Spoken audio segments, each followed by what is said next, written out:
comme premier vice-président de l'Assemblée nationale de la RDC, avec l'autorisation de l'honorable président de l'Assemblée nationale, l'honorable Vital Kamerhe, pour parler à notre population, nous comme représentants élus de ce peuple, rappeler que nous avons tous vu des messages préparés dans des officines de nos ennemis et de ceux qui combattent la République, lesquels messages incitent à profaner les lieux de culte en ce jour du dimanche de demain. Je rappelle que ces messages sont des messages des ennemis. Nous, ici au Congo, nous sommes un État démocratique. Nous sommes un État où les libertés s'exercent pleinement. Et l'une de ces libertés, c'est la liberté de culte. Parce que nous sommes un État laïque, chacun peut se livrer à cet exercice comme il le veut, comme il ne le veut pas, il peut s'abstenir.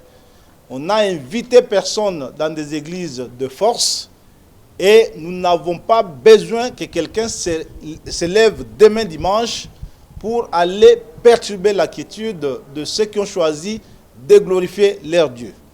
Et cela concerne toutes nos églises, l'église catholique, les églises protestantes autant, l'islam, les églises de réveil. Parce que le droit à la différence est l'un de nos droits consacrés. Il est autant consacré par notre Constitution. La tolérance, elle est une règle d'or dans la démocratie. Et donc, il faut que demain, tous ces gens qui lancent ces messages les arrêtent dès ce soir et que nous insistons auprès de notre population que chacun se rende à sa prière. Comme d'habitude, je le ferai autant demain matin.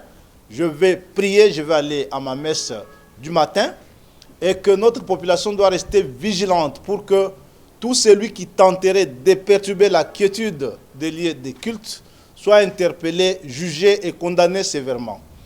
Et cela vaut autant pour le respect dû aux serviteurs de Dieu, qu'ils soient catholiques, protestants et autres.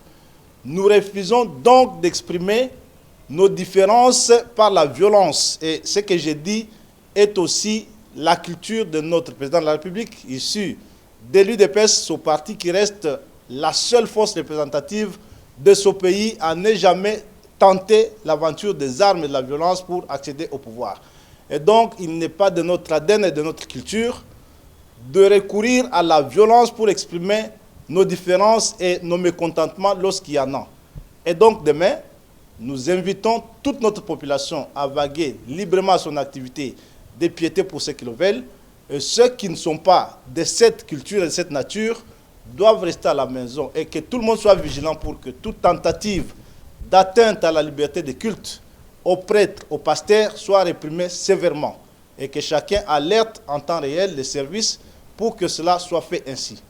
Nous vous demandons donc de rester calme, de ne pas subir l'influence de ces messages de nos ennemis, ceux qui agressent le Congo, qui sont aujourd'hui en train d'utiliser certains esprits faibles parmi nous pour tenter de créer la psychose dans la population. Et donc, demain, nous nous rendrons à l'église, moi compris, et comme d'habitude, nous veillerons à ce que tout celui qui tenterait une telle aventure soit sévèrement réprimé.